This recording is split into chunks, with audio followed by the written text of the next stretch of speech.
हमारे बच्चों का कॉन्फिडेंस अचानक से टीन एज में जाकर के डैमेज नहीं होता। ये चुपचाप क्वाइटली बच्चों के चाइल्डहुड में डैमेज होना स्टार्ट हो जाता है, और वो भी हमारे अपने घर में। और पता है सबसे अनकंफर्टेबल सच क्या है यहाँ पे, कि हम पेरेंट्स ही ये करते हैं और हम में से ज़्यादातर पेरेंट्स को ये पता ही नहीं होता।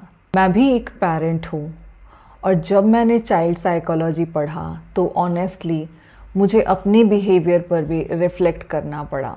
हर पेरेंट ये चाहते हैं कि उनका बच्चा कॉन्फिडेंट हो, अपनी बात को खुल के बोल पाए, अपने लाइफ के डिसीजंस ले पाए, फेलियर को हैंडल कर पाए, खुद पर बिलीव करे। लेकिन साइकोलॉजी के अकॉर्डिंग कॉन्फिडेंस बड़े लेक्चर्स देने से बिल्ड नहीं होता।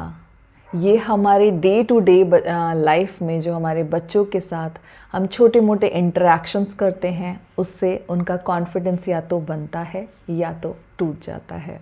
हेलो पेरेंट्स, मैं हूँ अनिला, एक psychology post graduate and a parenting coach. आज हम इस वीडियो में बात करने जा रहे हैं 5 पेरेंटिंग मिस्टेक्स की, जो कि साइलेंटली हमारे बच्चों के कॉन्फिडेंस को डैमेज कर रहे हैं। मिस्टेक 1, हर चीज़ को करेक्ट करना। पेरेंट्स, कभी नोटिस किया है आपने कि हम अपने बच्चों को पूरे दिन सिर्फ करेक्ट ही करते रहते हैं, सिर्फ टोकते ही रहते हैं कि ऐसे बैठो, ऐसे बोलो, ऐसे खाना मत खाओ। जब बच्चा बार बार क्रिटिसिज्म सुनता है तो उसका ब्रेन एक बिलीव बना लेता है कि शायद मैं इनफ नहीं हूँ, और यहीं से कॉन्फिडेंस गिरना स्टार्ट हो जाता है। तो एज अ पेरेंट हम यहाँ पर क्या कर सकते हैं? हम पूरे दिन में बच्चों की गलतियों को देखते हैं, उस पर ध्यान देते हैं।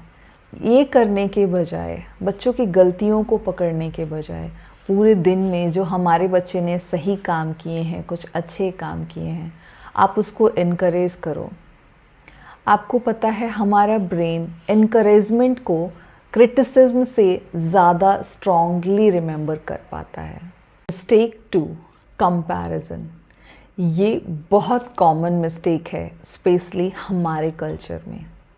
शर्मा जी के बेटे को देखो तुम्हारा फ्रेंड तुमसे ज़्यादा स्कोर कर पा रहा है।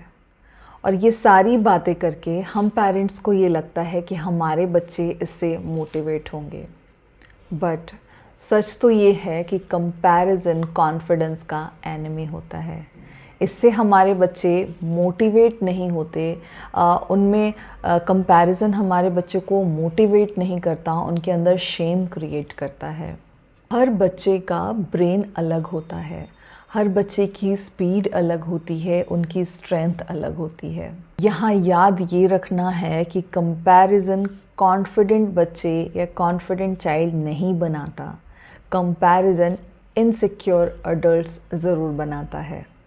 मिस्टेक 3, उन्हें फेल नहीं होने देना। पेरेंट होने के नाते अपने बच्चों को प्रोटेक्ट करना बिल्कुल नेचुरल है, लेकिन रिसर्च यहाँ पे ये कहता है कि जो बच्चा कभी फेल नहीं हुआ, जिस बच्चे ने कभी कोई चैलेंज नहीं देखा, वो चैलेंज से डरने लगता है, क्योंकि उससे कभी सिखाया ही नहीं गया, उसने कभी सीखा ही नहीं कि फेल भी होते हैं और फेल होने को किस तरीके से अपने फेलियर को हैंडल करना है।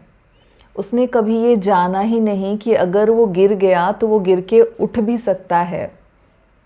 तो पता है बेटर अप्रोच यहाँ पर क्या होगी, कि आप अपने बच्चों को स्ट्रगल करने दें, उनके लाइफ के छोटी मोटी प्रॉब्लम्स को उन्हें खुद हैंडल करने दें। आप उनके आसपास रहिए, लेकिन आपको अपने बच्चों को रेस्क्यू नहीं करना है प्रॉब्लम में से, उनको खुद हैंडल करने देना है। हमारे बच्चों में कॉन्फिडेंस तभी ग्रो करेगा जब वो अपनी लाइफ के प्रॉब्लम्स को खुद से सॉल्व करेंगे। मिस्टेक 4, बच्चों पर लेबल लगाना। गुस्से में हम कभी कभी बोल देते हैं कि तुम केयरलेस हो, तुम लेज़ी हो, तुमसे कोई भी काम ढंग से नहीं होता। लेकिन पता है हमारे बच्चे उन शब्दों को सिर्फ सुनते ही नहीं, उसे अपनी आइडेंटिटी बना लेते हैं। जब वो बार बार सुनते हैं कि तुम लेज़ी हो, तुम लेज़ी हो, तुम लेज़ी हो, तो उनका ब्रेन इस बात पे बिलीव करने लगता है कि शायद मैं लेज़ी हूँ। इंस्टेड आप क्या कर सकते हैं कि हमें यहाँ पे बच्चों के बिहेवियर को करेक्ट करना है, उन्हें लेबल नहीं करना है किसी भी उनके बिहेवियर को लेकर के। फॉर एग्ज़ाम्पल आप उनसे कह सकते हैं कि बेटा आपका ये एक्शन केयरलेस था, हमें ये नहीं कहना है कि आप केयरलेस हो, आप केयरलेस हो, क्योंकि बिहेवियर को चेंज किया जा सकता है। और पता है ये छोटे छोटे चेंजेस जो हैं हमारे बच्चों की लाइफ में लाइफ लॉन्ग इम्पैक्ट ला सकते हैं।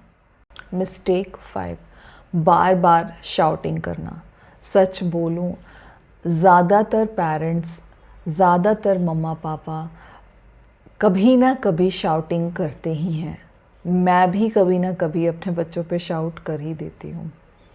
बट पता है काम पेरेंटिंग का मतलब परफेक्ट होना ऑल द टाइम नहीं है। उसका मतलब है अवेयर होना।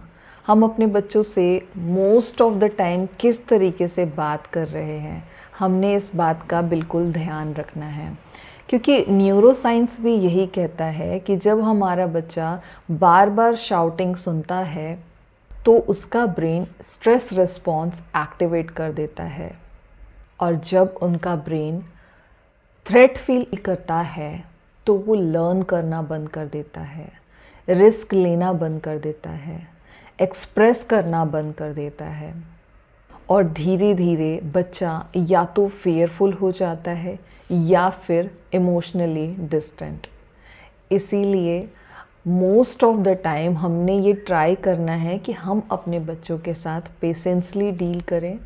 मैं ये नहीं कह रही हूँ कि हमें गुस्सा नहीं आएगा, हम शाउट नहीं करेंगे, बट हमने मैक्सिमम ट्राई करना है कि हम अपने बच्चों को आराम से हैंडल करें, बहुत ही काम मैनर में।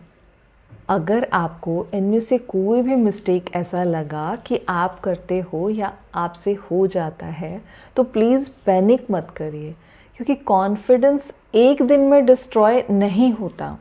और ये याद रखना है कि कॉन्फिडेंस को रीबिल्ड किया जा सकता है। फ्रेंड्स, आपका बच्चा शायद आपकी सारी बातों को भूल जाए, लेकिन वो ये कभी नहीं भूलेगा कि उसके मम्मा पापा ने उसको कैसा फील करवाया है। पेरेंट्स, अगर आपको ये वीडियो अच्छी लगी है तो इसे लाइक ज़रूर कीजिएगा और अपने पेरेंट फ्रेंड के साथ इसे शेयर ज़रूर कीजिएगा, ताकि उनकी पेरेंटिंग जर्नी भी थोड़ी ईजी हो जाए।